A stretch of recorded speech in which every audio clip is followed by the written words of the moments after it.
It's not every day we get to take you on a tour of somewhere surrounded with nature, but today you'll get that opportunity as we come to you from Tobago Blooms Garden Centre, located at Shirvan Estate.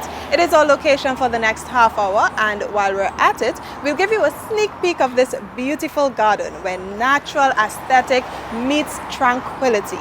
So sit back and relax as we bring to you what has been happening in Tobago for the past week. I'm Davia Chambers, and Let's Talk Tobago starts right now.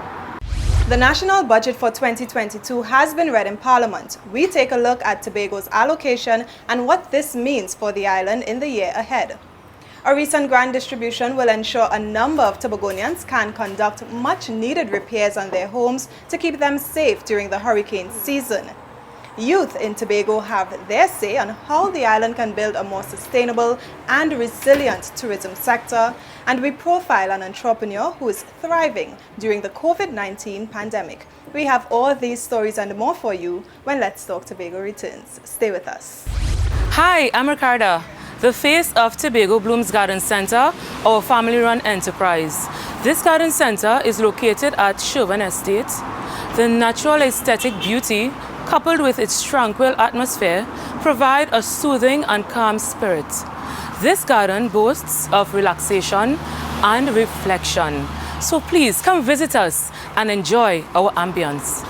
The national budget for fiscal 2022 has been read in Parliament, and while much focus was placed on the country's recovery from the COVID-19 pandemic, there were a number of positives for Tobago as the island focuses on business and tourism recovery, as well as food security and other key areas. Ryan McCool provides a breakdown in our first story. Tobago's allocation for fiscal 2022 is $2.357 billion.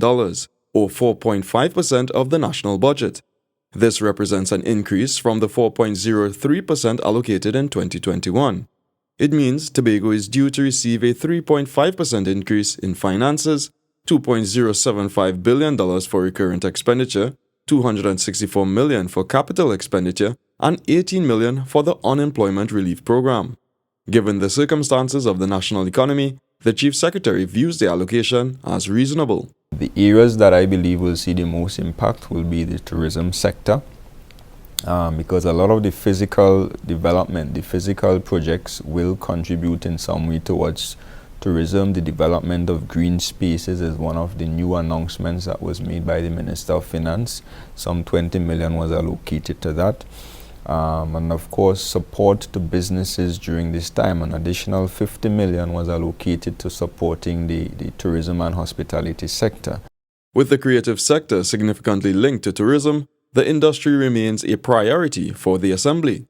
Another key area is agriculture, with $30 million allocated for farmland development and $300 million added to the island's agriculture stimulus package fund. Mr. Dennis says there is an abundance of opportunities for farmers and potential farmers regardless of their chosen methods. Apart from those traditional approaches, you have some of the technological approaches which we plan to facilitate in a major way in one of the areas under the farmland development program, which is the Friendship area. Separate to that, you have the Cove area, which is also available for persons who may wish to get into those technological kinds of projects, hydroponics, aquaponics, agro-processing, and these kinds of things. Looking towards the future, the Chief Secretary says the fiscal package has promise, especially with the construction of a Marriott hotel and other projects that will create opportunities for employment and entrepreneurship.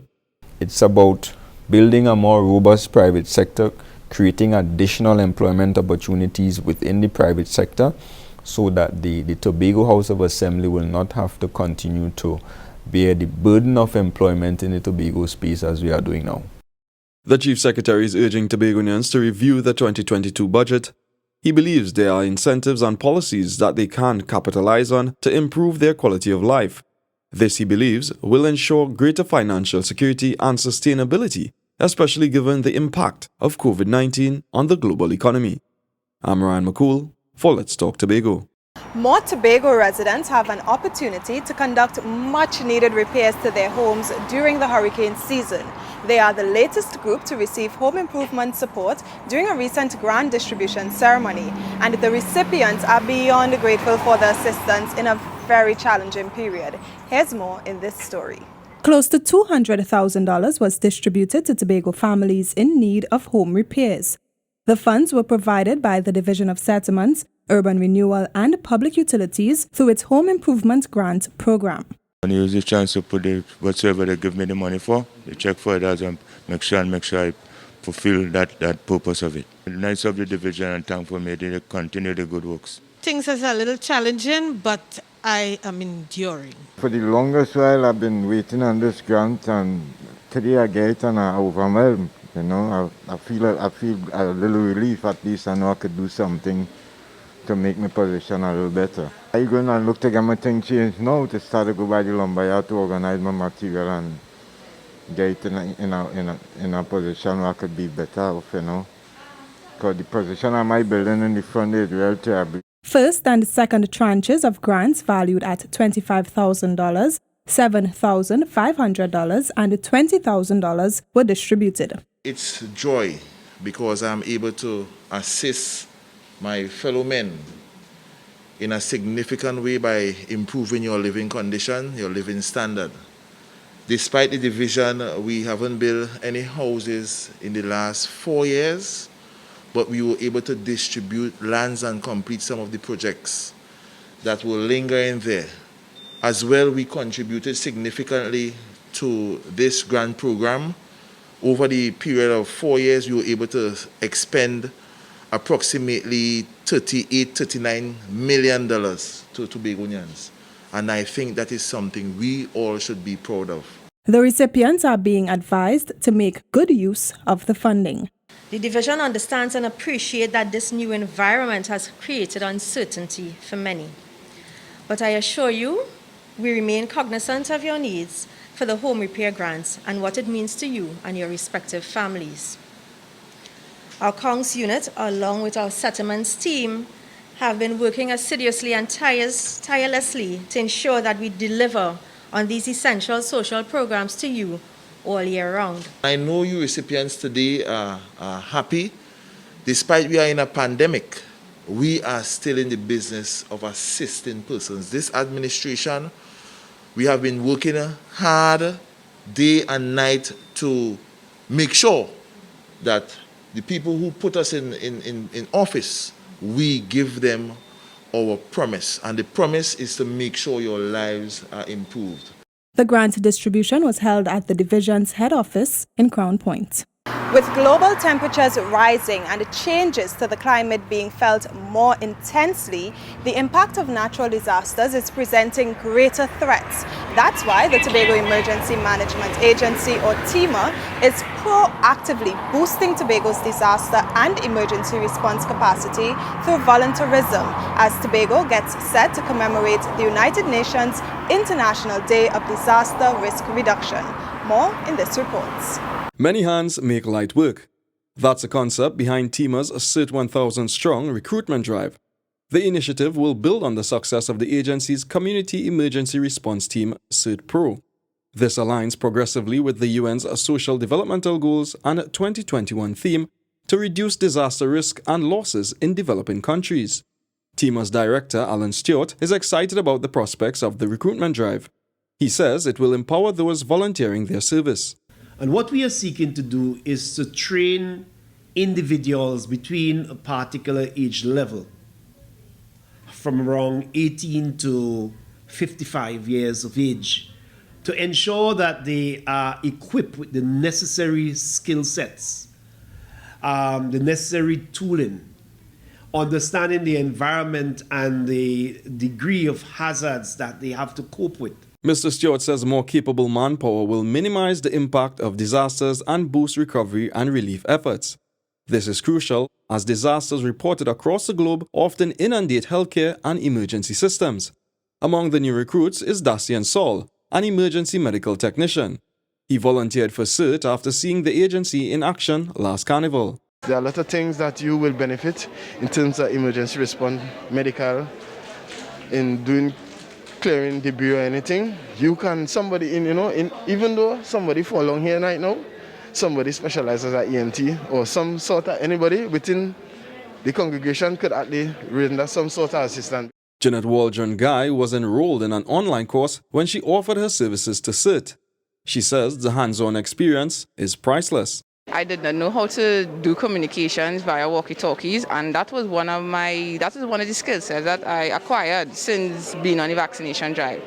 Assessing persons, public relations, customer service, all these things came into play joining CERT, and it has been a very excellent experience. I've gained a lot of experience throughout this vaccination drive. TEMA's CERT 1000 Strong program is transforming civilians into well-trained professional responders. They'll be able to assist relief efforts in natural or man-made disasters which may threaten to overwhelm or delay the island's immediate response capabilities.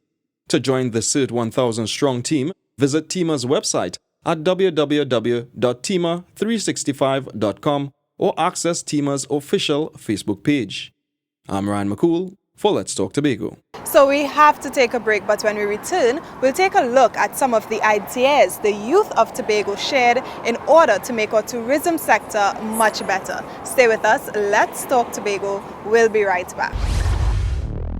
While this coronavirus pandemic continues to challenge us every day in every way, especially in tourism, now is not the time to let our guard down. I choose to protect myself, my family, my co-workers, my community, and this beautiful place called Tobago. Because it's going to take a united effort to create a safer Tobago for residents, frontline staff, and hopefully very soon visitors from abroad.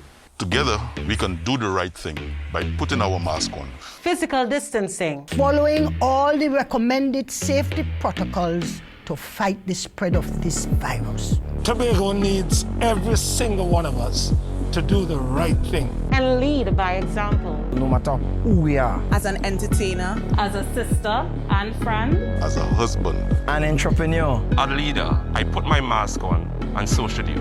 Join us in putting your mask on, because covering your face is one small act of kindness that has the power to bring us together and potentially save a life. So put your mask on. So put your mask on. So put your mask on. So put your mask on. Please, let's help to return this island to normalcy.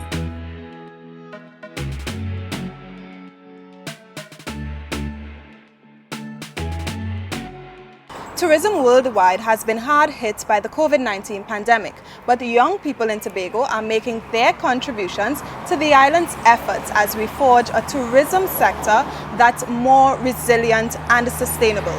They had their say during the World Tourism Day Youth Forum, and we have all the highlights in this story. Have a look. We must acknowledge that this is a prime opportunity for us to enhance, diversify, and sustainably step towards a tourism model that is adaptive and even more resilient.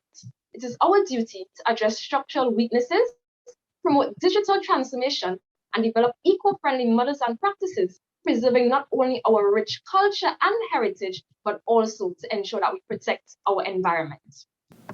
These are just some of the ideas that a group of young persons discussed at the recently held virtual panel youth forum in recognition of World Tourism Day. The participants presented initiatives that may help to boost the tourism sector in spite of the COVID-19 pandemic. And one option is utilizing our local cuisine. So some ways I think that culinary arts can diversify the tourism economy in Tobago. By one, we could start offering maybe food tours. So we can have guided tours. The tourists come to the island. We have guided tours to different, food establishments. So, you come into the island as a foodie and you get the opportunity to learn local dishes from a local chef. Virtual tours of sites and attractions can create real opportunities for young persons to transform local and regional destinations. I think it would be a great way to capture people's attention. It would be a great way to, encourage them to travel. So I feel like it can be a good turnaround for the tourism industry as a whole, and definitely anybody who's trying to make a stake in the virtual tourism space. We have so much to offer. We have culture, music, art, we have it all. And I think that if we use this will help us to enhance our tourism product, which will obviously be a major pull factor for us. The World Tourism Day Youth Forum is a collaboration of the Division of Tourism, Culture and Transportation and the Tourism Society of the UWI St. Augustine campus. From the Division of Tourism, Culture and Transportation, I'm Juliet James reporting for Let's Talk Tobago. As the region celebrated Caribbean Youth Day, the Tobago Youth Assembly held its second plenary sitting. The Impactful Youth program focused on topics such as sport during the COVID-19 pandemic, as we'll see in this story. Sport changes lives. Young men and women who play sport are typically healthier and enjoy greater access to career and education opportunities. Sport also reinforces the importance of key life skills and values such as teamwork, leadership, and dedication. So, the motion for the second debate of the Tobago Youth Assembly in 2021 was a critical one for the young assemblyman. It centered on greater investment in youth development through sport. Youth Assemblyman for Roxborough Delaford, Janae Campbell, believes more young Tobagonians will benefit from opportunities in sport. Sport is just as important and valuable. Particularly, we need cross-sectional reform within our educational system. Policies need to be adapted to ensure that our youth are adequately exposed to sporting disciplines and other co-curricular activities. The Bethel Mount Irvin representative, Daniel Wilson, says the benefits of sport go beyond the individual. He believes it encourages greater health and wellness, brings communities together, and can even be a vehicle for social change. Sport offers up a plethora of avenues for exploitation. These include the promotion of health and disease prevention, enhancing societal inclusion and health of all persons, reinforcing values and strengthening youth development, and crime-fighting initiatives as well as community development. The economic potential of sport in areas such as business and tourism can't be overstated. With the use of private partnership, this would provide socio-economic opportunities for athletes in the local sphere. Private entities can also enjoy branding, tax breaks, bond investments, and other business propelling incentives that can afford them opportunities for business growth and development. The existence of small business sporting niche would allow for entrepreneurial expansion. Tobago would be offered the opportunity to create, through sports, a brand benefiting Tobago. The Tobago Youth Assembly was established to help youth learn more about the island's governance process and for them to have a voice on issues affecting young Tobagonians. The Assembly is a joint initiative supported by the Division of Sport and Youth Affairs, the THA Assembly Legislature, and the Tobago Youth Council. I'm Kern de Freitas for Let's Talk Tobago. Now, one positive from the COVID-19 pandemic is that it has forced many of us to look more closely at our physical and mental well-being. And one educator and entrepreneur is embracing the opportunity to help others begin their journey to greater physical health. Crystal George brings us the details. The COVID-19 pandemic has indeed upended the spirits of many people around the world. They are forced to stay indoors more than usual, so the usual gatherings such as church, clubbing, school, and evening fitness programs are some areas that have been lessened, all in the fight to cope with this pandemic. And though it has had some major negative effects on lives, it has also generated some positives for many, like Cherise Williams. As a physical education teacher, she wanted to go beyond the physical side of the body, so she took up a new course and is now certified in the area of body contouring and cavitation. Both, she says, go hand in hand. I think this is an area which will touch many individuals, be it females and males, just to jumpstart their body goals and take it a step further, not necessarily negating exercise, but in conjunction with exercise, body contouring could actually work.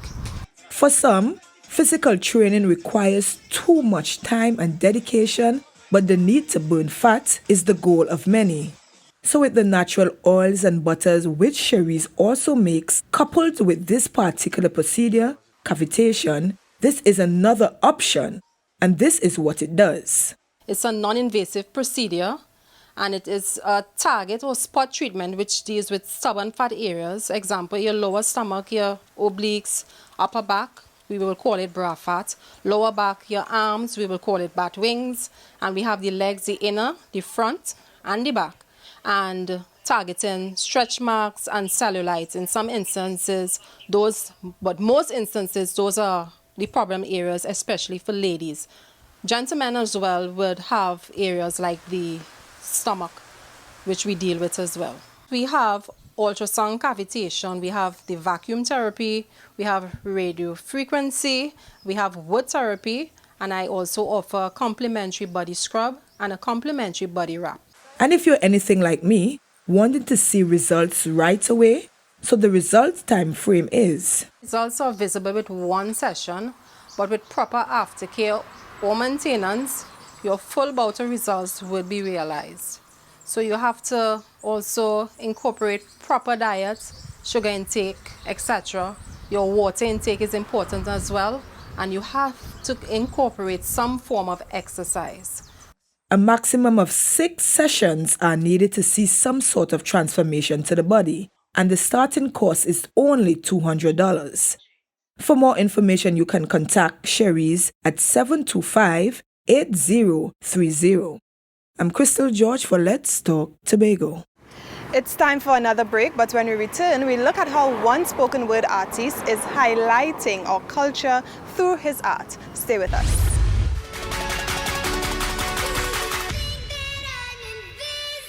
Hi team, I'm Nadia. I'm a wife, a mother of 2, and your transportation planner. I got vaccinated to help protect my family, my children, and to give myself a fighting chance against the war of COVID. My job takes me places. Every day I interact with over 100 workers in traffic management, the police, community stakeholders, and business persons. It's been too long. It's time to show COVID who's the boss. So, vax up, because protection starts with us.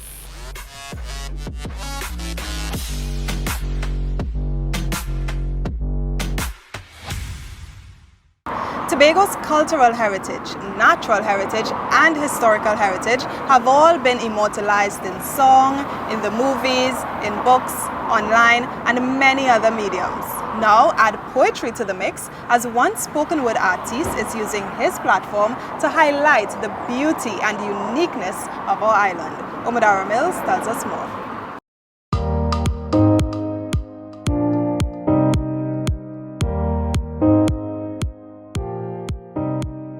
This is a sneak peek into Tobago, a 5-minute film spearheaded by spoken word artist Cleon McPherson.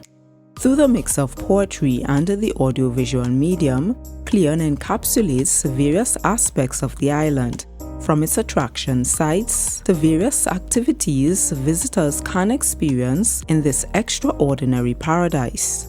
Cleon says that the film is his way of marketing the island to potential visitors. What I wanted to do is do something, a package of Tobago where even someone from overseas, even though it's 5 minutes, that could garner some information or even some aspects about Tobago that they never seen and probably even want to come.